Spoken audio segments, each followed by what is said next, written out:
Bonjour, je suis Alexia Laroche-Joubert, je suis présidente d'Adventureland Productions qui produit koh Lanta et nous avons décidé d'agir contre le cyberharcèlement qui en l'occurrence sévit contre nos candidats.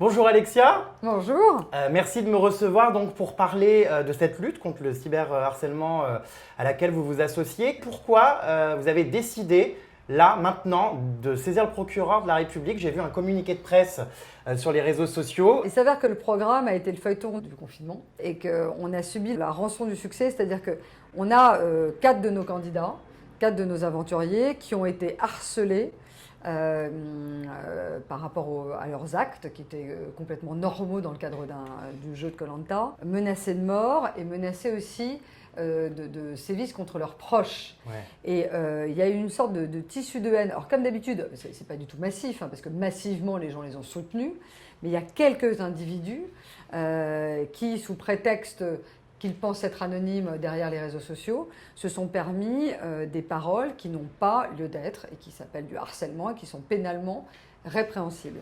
Et donc nous, en tant qu'ALP, société productrice du programme, nous avons décidé de nous associer et de porter la connaissance du procureur ces agissements, en sachant qu'on a demandé aussi évidemment à chaque aventurier de porter plainte en son nom propre contre ces personnes. Ce n'est pas juste une main courante, c'est un véritable dépôt de plainte. Ouais. Donc c'est une action en justice qui va être ouverte. C'est la première fois qu'une société de production dépose plainte contre des internautes. Oui, en tout cas nous, on a trouvé que c'était tellement violent et inacceptable et on ne voulait pas laisser nos aventuriers seuls dans leur dépôt de plainte.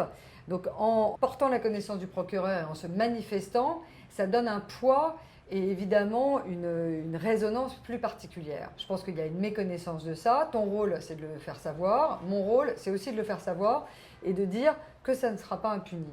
Après, est-ce qu'ils vont se retrouver en tôle? Pour autant, je ne sais pas. Ce qui est sûr, c'est qu'ils encourent des peines qui sont lourdes et des peines financières et du sursis.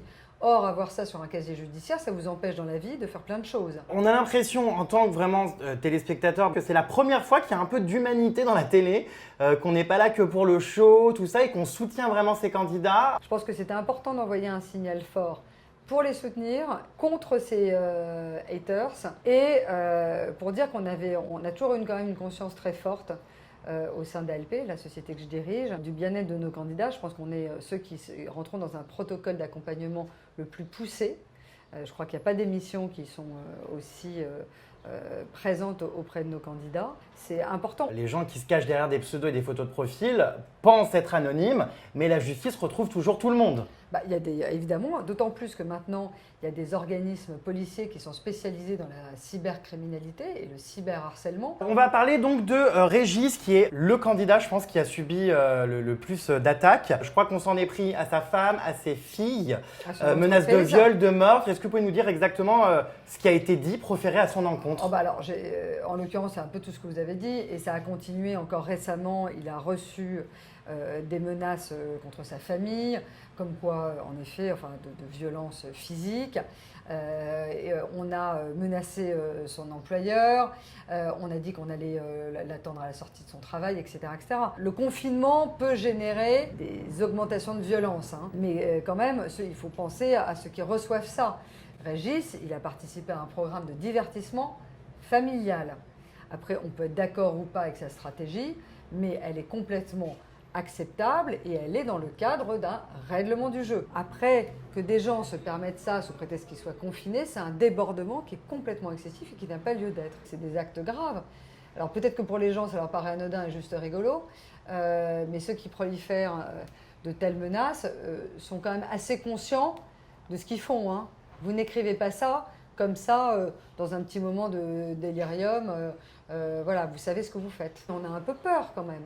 Ben oui, parce que des déséquilibrés, il y en a déjà beaucoup dans le monde, mais alors en plus, quand on est médiatisé et connu, on en attire encore plus. Exactement. Donc est-ce que ces gens peuvent passer à l'acte? Je pense donc effectivement à ces propos que j'ai lus. J'espère que tes enfants vont mourir. Non, mais il a reçu ça. Ouais, je vais te retrouver et tuer tes filles. Et violer et égorger tes enfants. Enfin là, mais ça dépasse, c'est plus genre t'es un sale connard à la télé. Là, c'est on veut tuer ton entourage. Non, mais c'est pour ça d'ailleurs qu'ils ont porté plainte et c'est pour ça qu'on s'est associé à leur plainte et que le juge ne va pas laisser ça passer incognito. Il y a valeur d'exemplarité, C'est-à-dire que je pense que c'est important aussi pour la justice de montrer qu'ils agissent dans ce cadre-là, parce que justement, on est capable après de communiquer et d'expliquer tout ça. Évidemment, il n'y a pas de raison que ça reste impuni. Inès a également été menacée de viol. Oui, non, c'est Inès, oui, elle a eu ça. Alexandra aussi a été menacée, Charlotte aussi. Non, mais c'est... Et alors tout de suite, évidemment, quand vous êtes une femme, ça va sur des propos salaces et violents. Et ça, voilà, enfin, c'est tout aussi intolérable que ce qu'a subi Régis. Comment on peut expliquer, d'après vous, que cette année en particulier, et puis même en fonction de l'évolution des saisons, ça aille de plus en plus loin? Pourquoi les téléspectateurs, enfin une partie, sont de plus en plus violents? Voilà, il y a deux éléments. Je pense que quand même, le fait qu'il y ait eu un tel succès d'audience, une telle résonance pendant une période de confinement est un peu particulière. Et après, les gens confinés, il y en a certains, évidemment, qui pètent les plombs et qui se laissent aller à une violence naturelle qui peut-être, dans un cadre extérieur, s'exprime moins. Le confinement y a joué. Voilà, je pense que le confinement a joué. Après, est-ce que... c'est sûr qu'on n'avait pas ça il y a quelques années. Après, on avait une communauté qui était moindre. C'est-à-dire que il ne faut quand même pas se dire que c'est toute la communauté des gens qui regardent Koh-Lanta. C'est 0,1% qui vrillent. Et c'est ceux-là d'ailleurs qui vont être pourchassés par la justice. Pas mal de gens estiment que s'il y a autant de violence envers certains candidats, c'est dû au montage de la production, aux images de stratèges qui sont données dans les montages. Qu'est-ce que vous auriez à répondre sur le fait de mettre à l'écran, à l'image, des fois des gens qui vont trahir, manipuler et qui forcément vont être détestés par les téléspectateurs? Il n'a jamais changé, le montage de la production. C'est d'ailleurs toujours la même réalisatrice qui monte l'émission depuis le début. Donc on n'a pas changé le montage, on raconte toujours l'histoire telle qu'elle s'est déroulée. Alors après, c'est comme toujours, une journée de 24 heures, enfin en l'occurrence on tourne en moyenne 3 jours pour une émission de 90 à 110 minutes. Il y a des choix qui sont faits. Mais il y a un moment, quand vous écrivez le nom d'une personne sur le papier, lors du conseil, c'est vraiment le nom que vous écrivez sur le papier. Les propos, on ne les déforme pas. On ne fait pas ce qu'on appelle du voice-over. Ce n'est pas une voix différente, etc. Après, on raconte leur aventure. Ils l'ont vécu. Il y en a qui peuvent se dire qu'ils n'ont pas joué comme ils auraient voulu jouer, les aventuriers, donc être un peu déçus par eux-mêmes d'ailleurs, par la manière dont ils ont joué leur aventure. Je pense à Théora qui encore n'en revient pas de ne pas avoir sorti son collier. Il y en a qui peuvent se dire qu'on ne les met pas suffisamment en avant, etc. Mais fondamentalement, ça fait maintenant plus d'une vingtaine de saisons, si on cumule avec les saisons des All-Stars, on n'a jamais eu vraiment de critiques. Donc ça veut bien dire qu'on est fidèle par rapport à l'aventure qu'ils sont en train de vivre. Il faut les regarder avec admiration, ces gens-là. Ce qu'ils vivent, c'est quand même extrêmement difficile. Je le dis toujours, mais moi, je ne ferai pas Koh-Lanta. Il y a eu pas mal de critiques concernant un gros plan qui a été fait sur le maillot de bain, les fesses d'Inès. Qu'est-ce que vous auriez à répondre sur ce plan? Est-ce qu'il était nécessaire? Alors, c'est important aussi d'expliquer comment ça se passe, la production de Koh-Lanta. Donc, il y a un énorme casting qui est fait, comme ça, tout le monde le sait. Et au moment où on sélectionne les candidats qui vont partir, on leur donne une liste de vêtements à apporter. Et donc là, évidemment, on ne décrit pas le vêtement. Donc vous venez avec le vêtement de votre choix. Il y a 2 t-shirts, 2 shorts, des baskets, enfin des choses comme ça, et des maillots. Inès est arrivée avec un maillot qui, en effet, au moment de l'épreuve, s'est révélé un peu trop échancré. Et en accord avec elle, on lui a dit « je pense que ce n'est pas une bonne idée ». Si vraiment on avait voulu joué sur cette carte-là, dans ce cas-là, on n'aurait pas changé le maillot parce que c'est son maillot. Ce n'est pas notre choix, ce n'est pas nous qui lui avons dit de mettre ce maillot, c'est elle. Et donc, d'un commun accord, on lui a dit, je pense que c'est un peu décalé comme maillot. Et d'ailleurs, c'est pour ça qu'elle a un petit shorty, une sorte de petit shorty sur les autres épreuves. Les femmes viennent comme elles souhaitent venir. Et Inès, elle connaît son maillot. Donc, elle a fait le choix de prendre ce maillot-là, c'était son choix. Je pense qu'après, nous, notre responsabilité, c'est de lui dire, fais attention, parce que ça va passer à l'antenne. Donc change de maillot. Et d'ailleurs, elle était d'accord, c'est pour ça qu'elle a accepté de changer de maillot. Parmi les haters du programme, pas mal de critiques et d'attaques sur le fait que cette année, on a une saison avec le FC Bronzette. Une saison qui, selon certains, est décrite comme une saison un petit peu plus télé-réalité peut-être que les autres années. Les Marseillais à Koh-Lanta. Alors c'est marrant parce que alors moi je ne l'ai pas tant lu que ça, hein. D'autant plus qu'elle est avec les héros, elle est extrêmement stratégique. Il y a eu un contact qui était inédit puisque c'est la première mondiale où il y a des anciens candidats, les anciens aventuriers qui vont affronter des anonymes, donc les nouveaux aventuriers. Et ça c'était très nouveau. Alors peut-être que ça leur a semblé un peu nouveau et un peu télé-réalité. Sincèrement, c'est des critiques que toutes les émissions subissent à un moment ou à un autre. Enfin, pour ceux qui regardent, et je connais bien les Marseillais puisque je les produis, ça n'a rien à voir. Et j'ai aucun dénigrement quant aux Marseillais. Mais c'est juste pas du tout le même genre de programme et ça raconte autre chose et tant mieux, il en faut pour tous les mondes. Parce que certains téléspectateurs trouvent que plus les saisons passent, plus il y a de clash dans koh. En tout cas, qui sont montrés. Je pense à Moundir, qui date maintenant, je pense, à 15 ans. Bah ouais. Il y avait des clashs tout le temps. Monumentaux. Ouais, monumentaux, même Moussa, enfin, etc. Donc à l'époque, on ne se rappelle plus de l'époque, mais il y avait énormément de clashs à cette époque-là. Quand on est donc au sein de la production et qu'on voit ces candidats qui sont lynchés, humiliés, menacés sur les réseaux sociaux, comment on réagit au sein de la prod? J'imagine qu'au moment où vous découvrez ça, vous êtes soit chez vous, soit dans vos bureaux. Vous voyez ça, qu'est-ce que vous vous dites? Et comment vous les encadrez? Alors il y a beaucoup de suivi sur koh. Ils sont en lien, alors ils ont accès de façon permanente à une psychologue, si besoin, hein. Évidemment, ça aussi c'est libre arbitre. On leur met à disposition un accompagnement psychologique. Et après, ils parlent beaucoup aux producteurs du programme et à la personne en charge de la communication et qui, en l'occurrence, encadre du début à la fin tous les candidats et leur parle énormément. Donc il y a énormément d'échanges. Moi, en l'occurrence, j'ai envoyé un message à chacun d'eux pour leur expliquer la solidarité de la société et le fait qu'on allait justement saisir le procureur à leur côté. Donc ils sont en contact constant. En période de confinement, évidemment, d'habitude, on peut les recevoir, on peut avoir quelque chose un peu plus convivial. Là, c'était compliqué.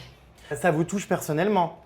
Moi, il s'avère que c'est un combat, le harcèlement que j'ai eu depuis longtemps. C'est comme une armée blanche. C'est une armée d'invisibles. Vous savez, dans Game of Thrones, vous avez ces horribles personnages, ou dans Le Seigneur des Anneaux, cette sorte d'armée de gens atroces. Voilà, c'est exactement ça. Les haters, c'est un peu comme le Covid, un ennemi invisible, mais pourtant présent. Voilà, exactement. Et je trouve que c'est... et comme on arrivera à trouver un vaccin contre le Covid... Pas contre les connards, malheureusement. Non, mais alors les connards, il y en aura toujours. Mais je pense qu'il y a un moment, quand on verra les condamnations effectives, les gens se méfieront. Moi-même, il faut se rappeler que quand j'ai lancé le Loft, j'ai été traitée de proxénète, j'ai été insultée, enfin, ça a été très violent. Mais bien sûr, j'ai été harcelée, enfin, mes parents se faisaient insulter dans la rue, dans des dîners en ville, enfin, ça a été très très violent. Donc je sais très bien ce que c'est que d'un seul coup, de faire quelque chose de normal, qui n'est pas réprimé par la loi. On ne parle pas de quelqu'un qui fait quelque chose de réprimé, hein. Et on se retrouve d'un seul coup fustigé et insulté pour quelque chose qui est normal. Donc moi, j'ai subi ça. Il y a maintenant 20 ans, hein, c'était à l'époque il y a très longtemps. Les candidats du Loft, évidemment aussi. Et donc ça fait longtemps que je vis avec ça. Et je trouve ça intolérable. Avant les candidats de cette année, il y a aussi eu une ancienne aventurière, Clémentine. J'avais fait une interview d'elle qui a été, pareil, lynchée totalement. Clémentine, c'est montage photo, violence, menace de... Enfin, comme finalement aujourd'hui. Pourquoi à l'époque, du coup, ne pas avoir saisi le procureur de la République? Pourquoi n'avoir agi que maintenant et avoir attendu finalement? Alors parce que de mémoire, elle n'a pas porté plainte. C'est vrai. Voilà. Donc il y a un moment, on ne peut pas se substituer à leurs actions. On peut les accompagner, mais c'est à eux aussi de faire une démarche volontaire.